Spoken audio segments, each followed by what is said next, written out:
Shalom Obracha, nous poursuivons aujourd'hui avec la deuxième Mishnah du sixième Pérek, Mishnah Bet Pérek Vav. Comme nous l'avons vu déjà plusieurs fois et aussi dans la première Mishnah, le Homer qui a été oublié, c'est-à-dire un tas qui a été oublié, la Torah nous interdit de venir le reprendre, on doit le laisser aux pauvres. Ha Homer, le tas, qui a été oublié, mais à côté, Shusamour la Gapa. Gapa, c'est un un mur de pierre, mais qui n'est pas cimenté. Ce sont juste des pierres l'une sur l'autre. Donc le tas se trouve à côté d'un tel mur, ou à côté Velagadish, ou à côté d'une meule. La Bakar Velakelim, à côté des bêtes et des instruments, c'est-à-dire des outils pour labourer le champ. Ushracho, et ce tas a été oublié. Bet Shammai Umrimeno Shicha, Bet Hillel Omrim Shicha. Nous avons là encore une marloquette Bet Shammai Bet Hillel. Est-ce que c'est considéré comme un oubli, on ne peut pas revenir le prendre, ou ce n'est pas considéré comme un oubli?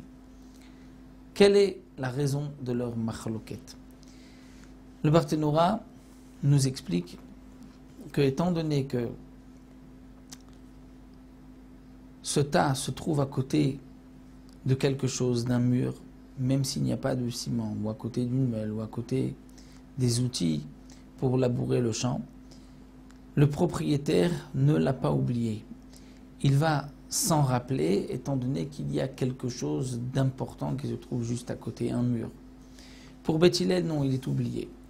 Il est oublié étant donné qu'il n'a pas pris ce tas, donc il l'a oublié, même s'il est à côté d'un mur, même s'il est à côté d'une meule, il est oublié.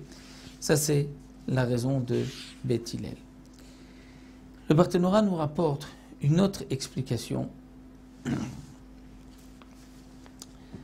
Entre Bet Shammai et Bet Hillel, on pourrait expliquer que la marloquette, il s'agit d'un tas qu'on avait déjà pris pour le ramener dans la ville. Donc on a pris le tas, mais ensuite on l'a posé à côté d'un mur. Et il a été oublié là-bas. Bet Shammai pense que ce n'est pas Shicha. Pourquoi ce n'est pas un oubli? Étant donné qu'on a déjà pris ce tas du champ, on l'a ensuite posé. Donc ça ne s'appelle pas la Shicha qui est réservée aux pauvres. Alors que pour Bet Hillel, c'est un oubli. Dans quel cas Bet Hillel est d'accord avec Bet Shammai qu'un tas qui a été pris du champ et qui a été oublié, qui n'est pas considéré comme un oubli, c'est lorsque il n'a pas été posé à côté d'un mur. Mais lorsqu'il a été posé à côté d'un mur, pour Bet Hillel, c'est considéré comme un oubli, il a été oublié, donc on ne pourra pas le reprendre. Donc là, nous avons deux manières d'expliquer cette nouvelle marloquette entre Bet Shammai et Bet Hillel. Nous avons un tas qui a été laissé à côté d'un mur et qui a été oublié. D'après Bet Shammai, ce n'est pas un oubli. D'après Bet Hillel, c'est un oubli. On ne pourra pas le reprendre. Donc, ou bien on explique, la première explication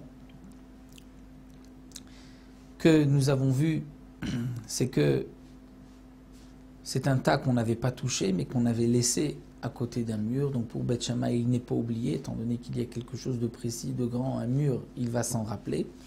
Pour Bet Hillel, non, c'est oublié, il ne va pas s'en rappeler. Ou encore, deuxième explication, c'est un tas qu'on a pris du champ pour l'amener dans la ville, mettre dans la grange, et qu'on a ensuite posé à côté d'un mur. Et là, nous avons une marloquette entre Bet Shammai et Bet Hillel. Est-ce que c'est considéré comme un oubli ou pas? Donc voici pour cette nouvelle marloquette entre Bet Shammai et Bet Hillel, et on se retrouvera à la troisième Mishnah la prochaine fois, Bezrat Hashem.